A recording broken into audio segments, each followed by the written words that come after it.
What's good? It's your boy CJ Goodfella back with the Boxing Clinic, hitting y'all last out with another video. Just got back from NYC. Trip out there, man. Taking the fight week with Golovkin and Jacobs. As far as the fight, man, this is the review. And clearly I thought Jacobs won. I'm gonna just keep it 100. Was it a robbery? In my opinion, no, you can't call it a close fight a robbery. Call a spade a spade. It was a close fight. You got to understand, being there and watching it on TV is two different things. So the aggressor always looks good, probably from the table, the four angles that the judges are sitting at, the 3 or 4 angles they're sitting at, or whatever they're sitting at. It looks different than when it looks on TV. And the HBO sways people with their biased opinion. I didn't even watch the HBO telecast, but I can tell you, I know from experience from watching that bullshit telecast that they sway the opinion of a lot of people.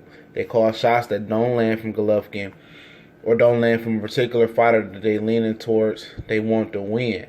Now, a lot of people are fanboys, fans. So they're always going to contradict themselves about who they want to win. There's no consistency in scoring fights anywhere across the board in boxing. Let me say that. It's either they score there for the aggressor because he's aggressive, but it's not effective aggressive. And then sometimes they score for the boxer, or it's just no set standard or how a fight should be scored. But how I seen the fight, I think Jacobs won a lot of the early rounds. The jab, the movement. He did everything I said he needed to do in this fight. Everything he did. Like, my game plan for him is like they ripped it right out of what I said it, and did some more things on top of that. And a big shout out to Andre Rozier, the trainer Danny Jacobs, gave great advice the whole night in the corner. Great advice. Confident, never too high, never too low. Idle at the right point. He was never too high in the corner. He got Jacobs' attention. He understood, and it translated in the ring. And what Danny did was this. Danny didn't do a lot of wasted movement. I know Golovkin is one of the best at cutting the ring off, and he was trying to cut the ring up. But when Golovkin closed in and tried to engage, Danny would flash the jab and improvise. And he improvised enough where Golovkin would freeze and be still when he flashed the jab, or sometimes he'd check hook or hook, and then he'd slide out the back door, and Golovkin couldn't step over because he was in fear of Jacobs' jab and his power. He respected it. And that's what Danny did all night. And then Danny would press the attack and throw combinations and shoe shine and all types of stuff and freeze Golovkin. When you make a straight European fighter like Golovkin, go straight back, they don't do well. They put earmuffs on and they're at a standstill. I'd like to see Danny use the uppercut a little bit more, but it was what it was. Danny did an excellent job. And when he go back and look at the tape, he's going to see that his fight could have been a lot more easier if he been a little bit more aggressive. But he changed. Sometimes he was first, sometimes he would counter. The body work, when he seen that Golovkin didn't like the body work and he wouldn't punch or counter off the body work because it was bothering him, Danny really did a lot of work. And I think a lot of people overlooked the body work of Daniel Jacobs. Now, Golovkin, he did some good things. The jab is just, immaculate for Golovkin, as well as Danny's jab. Golovkin tried to go to the body, but he was so in fear about the return, because when you go to the body, your head is open. He was so fear, and I'm going to say he was so conscious of Danny Jacobs' power. And, Jacobs tried to, Golovkin couldn't do the things that he did with the lower level fighters that he was fighting. Like with Curtis Stevens and David Lemieux, he was able to jab and step on the back foot and box. He couldn't do that with Jacobs. He couldn't box with Jacobs. Jacobs was a different caliber of fighter.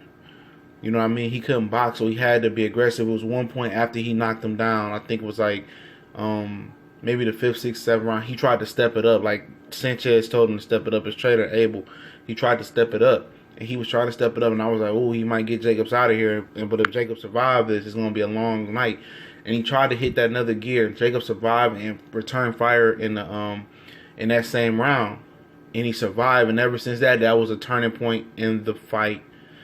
Jacob showed that he wasn't scared, he wasn't in fear, and that's what happens when you step up in competition. Golovkin never stepped up in competition. People wonder, he had all these amateur fights. Why was he protected for so many years? I think he turned pro in 2008. Why was he protected? You have to think about that. Why didn't they match him over with the best when Sergio Martinez was on top, when Cali Pavic was on top, when Jermaine Taylor was on top? Why didn't they bring him over America then? You have to think about that type of stuff. Why? Because he was limited. They knew he had flaws. They called Abel Sanchez for them to train Gennady Golovkin. They know that he wasn't ready. He's a protected fighter. Let's call it what it is. He was protected for years. He didn't come over to America until he was 32 years old. Why?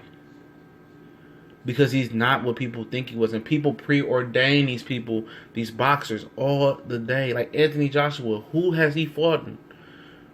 Earl Spence, who has he fought? Gennady Golovkin, who has he fought? When you step up in competition, knockout ratios usually drop. Who has these guys, who has he fought to the point before Jacobs? And Jacobs wasn't even seen as an upper echelon competition, really. He wasn't seen as a pound for pound elite fighter. And I told people when Golovkin fought another top elite fighter, it was going to be curtains. I told him it was going to be curtains for that. And Daniel Jacobs wasn't the slickest fighter in the world, but he was slick enough. And he did enough. And I think people overlooked the body work. People overlooked his aggressiveness. And I think he won by a few rounds. That's just my opinion. It was a close fight. But you know they wasn't going to let Chocolatito and Triple G lose on the same night. You know? And do people know what Andre Ward would have did to Golovkin? Now you see why Golovkin didn't move up. You know what I mean? He's all power, all bronze, and he has some skills. But when you have a physical advantage over length of reach and you're quick with quick hands and you can box a bit, he's very beatable. And people want to make excuses with, well, he's getting old. Well, he should have came over and fought more elite competition while in his late 20s or his early mid 20s and hiding out over in Kazakhstan, trying to take the slow route.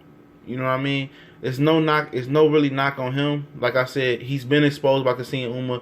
He got exposed by Kell Brook, got exposed by Danny Jacobs. But this your boy CJ Good.